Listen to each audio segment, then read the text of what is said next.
ಪ್ರೀತಿಯ ದ್ವಿತೀಯ PUC ವಿದ್ಯಾರ್ಥಿಗಳೇ, ಮಂಗಳವಾರದ ದಿನ ಅಂದರೆ ಕಮ್ಮಿಂಗ್ ಟ್ಯೂಸ್ಡೇ 6ನೇ ತಾರೀಕು ನಿಮಗೆಲ್ಲರಿಗೂ ಕೂಡ ಆ್ಯನ್ಯುವಲ್ ಎಕ್ಸಾಮ್ 2 ಇದೆ. ಅದು ಸಬ್ಜೆಕ್ಟ್ ಅಕೌಂಟೆನ್ಸಿ ಆಗಿರುತ್ತೆ.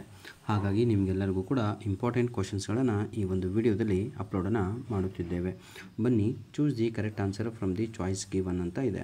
ಇಲ್ಲಿ 5 ಪ್ರಶ್ನೆಗಳನ್ನು MCQಸ್ಗಳಾಗಿ ಕೊಡಲಾಗಿದೆ. ಇದನ್ನು ನೋಡ್ತಾ ಹೋಗೋಣ. ಈಗ the partnership deed should be properly drafted and prepared as per provisions of the dash ಅಂತ ಇದೆ. ಇದಕ್ಕೆ ಸರಿಯಾದ ಉತ್ತರ ಬಂದು ಆಪ್ಷನ್ ಎ ಆಗಿರುತ್ತೆ. Partnership deed act is the right answer. Question number 2 ನೋಡ್ತಾ ಹೋಗೋಣ. Uma, Manjula and Kavya are partners sharing profit in the ratio of 5:3:2. If Manjula retires the new profit sharing ratio between Uma and Kavya will be dash ಅಂತ ಇದೆ. ಮಂಜುಳಾ ಅವ್ರು ಹೋದರೆ ಅವರ ಇದರಷ್ಟಿರೋದು 3 ಅಂತ ಇರೋದು. ಹಾಗಾಗಿ ಎಲ್ಲ ಕ್ಯಾಲ್ಕುಲೇಷನ್ ಮಾಡಿದಾಗ ಬರುವಂಥದ್ದು ಏನು ಅಂತ ಹೇಳಿದರೆ 5:2 ಇಸ್ ದಿ ರೈಟ್ ಆನ್ಸರ್. ಮತ್ತೆ clear all of you? Very good. Question number 3 ನೋಡ್ತಾ ಹೋಗೋಣ ನಾವು. XYZ Co Limited forfeited 1000 equity shares of ₹100 each for non-payment of first and final call of ₹30 per share. On 4 future shares, first and final call will be credited by dash ಅಂತ ಇದೆ. Question number 3ಕ್ಕೆ ಸರಿಯಾದ ಉತ್ತರ that is ಎಲ್ಲ calculation ಮಾಡಿದಾಗ ಸಿಗುವಂಥದ್ದು ನಿಮಗೆ 1000 × 30 that is 30,000 30,000 is the right answer. Question number 4 ನೋಡೋಣ. Current liabilities does not include dash ಅಂತ ಇದೆ. ಇದಕ್ಕೆ ಸರಿಯಾದ ಉತ್ತರ debentures is the right answer is option D. Question number 5 ನೋಡೋಣ ಪ್ರೀತಿಯ ವಿದ್ಯಾರ್ಥಿಗಳೇ. Dividend pay out ratio refers to proportion of earning that are distributed to the dash ಅಂತ ಇದೆ. 5ನೆಯ ಉತ್ತರ, ಅದಕ್ಕೆ ಸರಿಯಾದ ಉತ್ತರ ಶೇರ್ ಹೋಲ್ಡರ್ಸ್.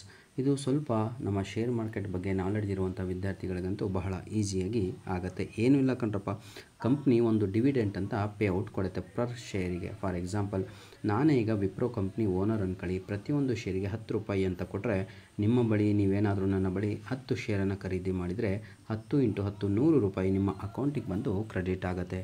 ಅದನ್ನೇ ಇಲ್ಲಿ ಶೇರ್ ಹೋಲ್ಡರ್ಸ್ ಅಂದರೆ ನಾವುಗಳು, ಅಂದರೆ ನೀವುಗಳು, ಆಯಿತಾ. ಕ್ವಶನ್ ನಂಬರ್ ಇಲ್ಲಿಗೆ ಸಂಪೂರ್ಣವಾಗಿ ಏನಾಯಿತು ಅಂದರೆ MCQಸ್ಗಳು ಕ್ಲಿಯರ್ ಆಯಿತು. ಈಗ ನಾವು second main question, fill in the blanks by choosing the appropriate answers from those given in the brackets ಅಂತ ಇದೆ. ಈಗ 6ನೆಯ ಪ್ರಶ್ನೆ, old ratio minus new ratio is equal to dash ಅಂತ ಇದೆ. ಇದಕ್ಕೆ ಸರಿಯಾದ ಉತ್ತರ ಕರೆಕ್ಟಾಗಿ ಹಾಕಿದೆ ವಿದ್ಯಾರ್ಥಿಯವರು. Sacrifice ratio is the right answer. Question number 7 ನೋಡೋಣ. In case of dissolution of partnership the books of accounts are dash ಅಂತ ಇದೆ. 7th ಕ್ವಶನ್ಗೆ ಸರಿಯಾದ ಉತ್ತರ ನಾಟ್ ಕ್ಲೋಸ್ಡ್ ಅಂತ ಇದೆ ಅಲ್ವಾ, ಅದು ಸರಿಯಾದ ಉತ್ತರ ಆಗಿರುತ್ತೆ. ವಿದ್ಯಾರ್ಥಿ ಕೂಡ ಕರೆಕ್ಟಾಗಿ ಉತ್ತರವನ್ನು ಬರೆದಿದ್ದಾರೆ. Debenture holders R the dash of the company ಅಂತ ಇದೆ. 8ನೆಯ ಪ್ರಶ್ನೆಗೆ ಸರಿಯಾದ ಉತ್ತರ ಎಸ್, ಆಯಿತಾ. ಇಲ್ಲಿ ತಪ್ಪಾಗಿ ವಿದ್ಯಾರ್ಥಿ ಬರೆದಿದ್ದಾರೆ. ಇದಕ್ಕೆ ಸರಿಯಾದ ಉತ್ತರ creditors is the right answer. Question number 9, common size analysis is also known as dash analysis ಅಂತ ಇದೆ. 9ನೆಯ ಪ್ರಶ್ನೆಗೆ ಸರಿಯಾದ ಉತ್ತರ ದಟ್ ಈಸ್ ವರ್ಟಿಕಲ್. ವಿದ್ಯಾರ್ಥಿ ಸರಿಯಾದ ಉತ್ತರವನ್ನು ಇಲ್ಲಿ ಬರೆದಿದ್ದಾರೆ. 10ನೆಯ ಪ್ರಶ್ನೆ, the dash ratio are primarily measures of return ಅಂತ ಇದೆ. 10ನೆಯ ಪ್ರಶ್ನೆಗೆ ಸರಿಯಾದ ಉತ್ತರ profitability is the right answer. ಇದು ಕೂಡ ವಿದ್ಯಾರ್ಥಿ ತಪ್ಪು ಆನ್ಸರನ್ನು ಇಲ್ಲಿ ಬರೆದಿದ್ದಾರೆ. ಅಂದರೆ ಬರೀ ಫಿಲ್ ಇನ್ ದ ಬ್ಲ್ಯಾಂಕ್ಸಲ್ಲಿ 2 ಅಂಕಗಳು ಕಳೆದುಕೊಂಡಿದ್ದಾರೆ. ತಗೊಳ್ಳುವಂಥ ಕೆಲಸವನ್ನು ಮಾಡಬೇಡಿ ಸರ್. ನೀವು ಹೇಗೆ ಹೋಗಬೇಕು ಅಂದರೆ ಮಂಗಳವಾರದ ದಿನ ಅಕೌಂಟೆನ್ಸಿ ಎಕ್ಸಾಮ್ ಬರೆಯೋರು ಪಾರ್ಟ್ ಎ ಔಟ್ ನೋಡಿ. ಅಕೌಂಟೆನ್ಸಿನಲ್ಲಿ ಬಹಳ ಜನ ಔಟ್ ತೆಗಿತಾರೆ. ಯಾರು ಅಂತ ಹೇಳಿದರೆ ಕುತ್ಕೊಂಡು ವರ್ಕ್ ಮಾಡಿ, ಅದು ಮ್ಯಾಥಮೆಟಿಕ್ಸ್ ಇದ್ದಂಗೆ ರೀ, ಬರೀ ಓದಿದರೆ ಸಾಲದು, ವರ್ಕ್ ಆಗಬೇಕು.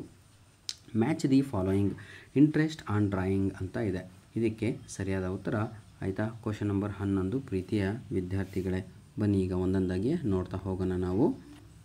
ಸರಿಯಾದ ಉತ್ತರ ಬಂದು ಫಸ್ಟ್ ಆನ್ಸರಿಗೆ question interest on drawing average period method is the right answer. Goodwill ಅಂತ ಇದೆ ಅಲ್ವಾ, ಅದಕ್ಕೆ ಸರಿಯಾದ ಉತ್ತರ intangible asset is the right answer. Question number 3, dissolution of partnership firm is dash ಅಂತ ಇದೆ. That is closing down the business of the firm is the right answer. Question number 4, horizontal analysis dash ಅಂತ ಇದೆ. ಇದಕ್ಕೆ ಸರಿಯಾದ ಉತ್ತರ comparative statement is the right answer is option 2. Clear. Last question ಇದೆ ಅಲ್ವಾ, payment of salaries to employees ಅಂತ ಇದೆ. ಇದಕ್ಕೆ ಸರಿಯಾದ ಉತ್ತರ that is operating activity is the right answer. ಪ್ರೀತಿಯ ವಿದ್ಯಾರ್ಥಿಗಳೇ, ದಯವಿಟ್ಟು ನಾವು ಅಪ್ಲೋಡ್ ಮಾಡಿರುವಂತಹ ಆಯಿತಾ ಎಲ್ಲ ವೀಡಿಯೋಸ್ಗಳನ್ನು ಚಾಚು ತಪ್ಪದೆ ನೋಡಿದರೆ ನಿಮಗೆ 80ಗೆ 70+ ಬರುತ್ತೆ ಸರ್, ಪಕ್ಕ ಅದಂತೂ. ಇನ್ನೂ ಕೆಲವೊಂದು ವೀಡಿಯೋಗಳಿದ್ದಾವೆ 80 ಔಟ್ ಆಫ್ 80 ತೆಗೆಯುವಂಥದ್ದು, ಅದು ಕೂಡ ನಾನು ನಿಮಗೆ ಅಪ್ಲೋಡನ್ನು ಮಾಡಿಕೊಡ್ತೇನೆ if I get a time. ಆಯಿತಾ, ಎನಿಹೋ ಏನಂತೀರಾ, ಸಮಯವನ್ನು ವ್ಯರ್ಥ ಮಾಡದ ಹಾಗೆ ಈಗ 1 ಅಂಕದ ಪ್ರಶ್ನೆಗಳಿಗೆ ನಾವು ಹೋಗೋಣ. State any 2 features of partnership ಅಂತ ಇದೆ. ಬಹಳ ಈಸಿ ಸರ್, ಯಾವುದಾದ್ರೂ 2 ಬರೀರಿ ಅಂತ ಇದೆ. ಇದಕ್ಕೆ ಸರಿಯಾದ ಉತ್ತರ right to share the asset of the partnership firm first ಆಗುತ್ತೆ. ಇನ್ನೊಂದು ರೈಟ್ ಎನಿ 2 ಅಂತ ಇದೆ ಅಲ್ವಾ, ಇನ್ನೊಂದು ಫೀಚರು ಅದಕ್ಕೆ ಸ್ಟೇಟ್ ಎನಿ 1 ರೈಟ್ ಸಾರಿ ನೋಡಿ ವಿದ್ಯಾರ್ಥಿಗಳೇ, ಕ್ವಶನ್ ತಪ್ಪಾಗಿ ಓದ್ಬಿಟ್ಟಿದ್ದೆ. Answer the following questions in 1 word or 1 sentences each. ಹೌದಲ್ವಾ, ಈಗ MCQs ಆಯಿತು, ಫಿಲ್ ಇನ್ ದ ಬ್ಲ್ಯಾಂಕ್ಸ್ ಆಯಿತು, ಮ್ಯಾಚ್ ದ ಫಾಲೋಯಿಂಗ್ ಆಯಿತು. ಈಗ ನಾವು ಮೇನ್ ಕ್ವಶನ್ ನಂಬರ್ 4ಅಲ್ಲಿದ್ದೀವಿ, ಪಾರ್ಟ್ ಎನಲ್ಲೇ ಇದ್ದೀವಿ. ಕ್ವಶನ್ ನಂಬರ್ 12ಅಲ್ಲಿ ಸ್ಟೇಟ್ ಎನಿ 1 ರೈಟ್ ಅಂತ ಇದೆ, ಯಾವುದಾದ್ರೂ ಒಂದು ಬರೆಯೋದು. Right to share profits of the partnership firm, ಅಥವಾ ಮೊದಲೇ ಹೇಳಿದ್ನಲ್ವ ಅದು. ವಾಟ್ ಈಸ್ ಶೇರ್ ಕ್ಯಾಪಿಟಲ್ ಅಂತ ಇದೆ.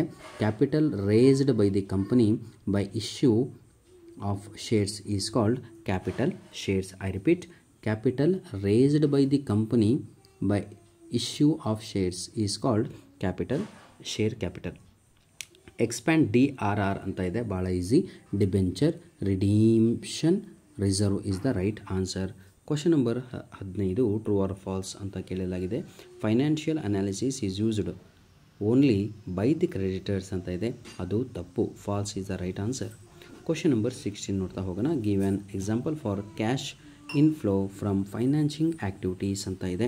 ಇದಕ್ಕೆ cash proceeds from issue of shares, bonds, debentures etcetera, these are the right answers. ಧನ್ಯವಾದಗಳು. ನಿಮ್ಮ ಪ್ರೀತಿ ವಿಶ್ವಾಸ ಸದಾ ನಮ್ಮ ಜೊತೆ ಹೀಗೆ ಮುಂದೆ ಒರೆಯಲಿ. Part B my dear children, ಆಯಿತಾ, ಇದನ್ನು ಕೂಡ ನೋಡ್ತಾ ಹೋದರೆ ಬಹಳ ವೇಟ್ ಆಗುತ್ತೆ, ಏನಂತೀರಾ ಲೇಟ್ ಆಗುತ್ತೆ. ಹಾಗಾಗಿ ಇದನ್ನೆಲ್ಲ ಅಡ್ಜಸ್ಟ್ ಮಾಡ್ಕೊಳ್ಳಿ ತಾವುಗಳು.